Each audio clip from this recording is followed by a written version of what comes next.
So I also want to talk about, well, this is another video, but I want to talk about the new supplies that I've gotten, because I didn't have a lot of supplies previously. I had my, seriously, from like 1995 set of Prismacolor pencils and a non-named brand of watercolor pencils. And so I've really changed what I'm doing and gotten some more things. So I did buy all of these sets of soft pastels. These are the Derwent, and it said there were 7 colors in here, but honestly I only see 4. And I have tried them out in a lot of different ways. So I do have another set coming. It might be a Sargent, I can't remember. I have this one here for like a nice earth tone gradient for doing stuff with. But it's on back order. And I have this set here of, and I don't know how many times I've dumped it, of Mungyo Soft Pastels. I actually was digging through some of my previous supplies and found these decorating chalks for a Pastel Touch that I used for scrapbooking many years ago. So I actually been using them on some of my stuff, and I was like, oh, this is really cool. So I bought some more of these after watching some videos on YouTube. And then I bought some of this blending kit, and I put in some of my own pencils in there.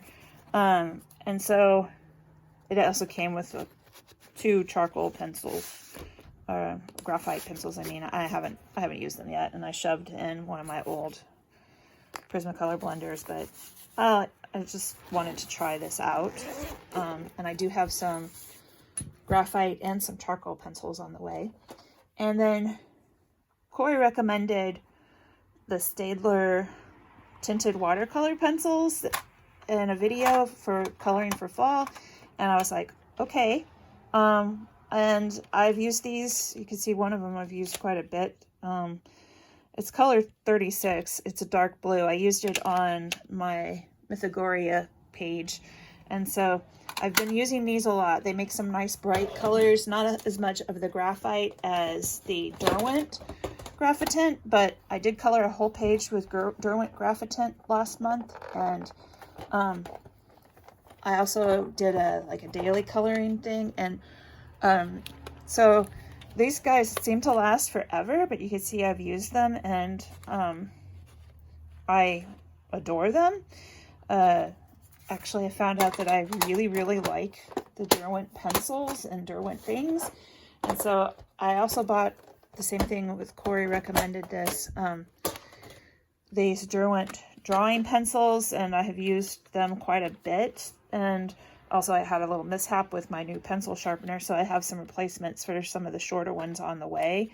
And I would like to try to get my hands on more Derwent pencils, because these are, like, seriously some of my favorites. I really can't describe the feeling I get when I'm using them. I just love them so much. Also from Derwent, I bought some line markers, and it has 0.05, 0.1, 0.2, 0.3, 0.5, and 0.8 sizes on there, and I've been using them to like fill in lines that I've colored over or watercolored over, because I like to use watercolors. And I did buy some better alcohol markers than what I currently had. A lot of my alcohol markers, well, they're sitting over here. That's like this, I don't know, super markers. I got them for Christmas one year. A lot of these, the colors have dried up.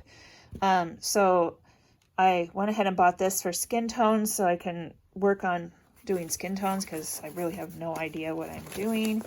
And I really want to get better at it. Plus I liked some of the light colors in there, and I also bought the pastel ones. I don't know that I need darker pen markers, because I'll just color over them with pencils or even add watercolor to it. But this gives me a lot of different colors that I can start with and add color over the top. And that's what I've been trying to do. So those are some of the new supplies that I've gotten in the past month. I've gone to no spend, so that I don't like overwhelm my family with the supplies that I have asked for Christmas. Like if I'm like constantly buying stuff, then they can't really buy anything for me because I'll be like, oh yeah, I already bought that. So like these are fun. Actually, now I really want a color, so I think I will.